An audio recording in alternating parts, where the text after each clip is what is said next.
আগামীকাল থেকে শুরু হতে যাচ্ছে বাচ্চাদের অনলাইন ক্লাস। আসসালামু আলাইকুম। যে যেখান থেকে দেখছো, আশা করি তোমরা সকলে ভালো আছো।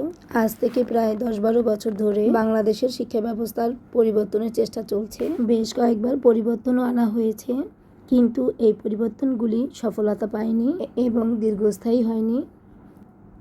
শিক্ষা ব্যবস্থার উন্নতি ও সুপরিবর্তন আমরাও চাই, যাতে দেশের শিক্ষা ব্যবস্থা আরও সুদৃঢ় হয়। আমাদের নতুন সরকারও এই চেষ্টা করে যাচ্ছে এই পরিবর্তনের।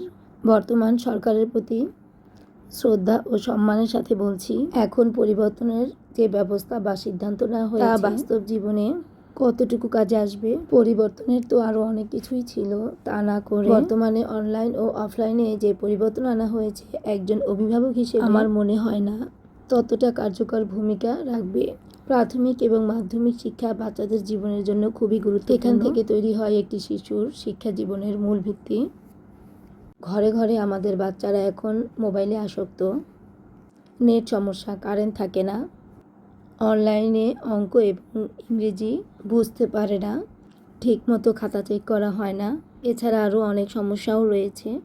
শ্রেণীকক্ষে শিক্ষক থাকলে বাচ্চারা পাঠ গ্রহণে মনোযোগী হয়, অনলাইনে ঘরে বসে তা সম্ভব নয়। অনেক বাচ্চারা না বুঝলেও তা বলে না। আসল কথা হচ্ছে, আমার মতো অনেক অভিভাবকই এই অনলাইন ও অফলাইন পদ্ধতিটি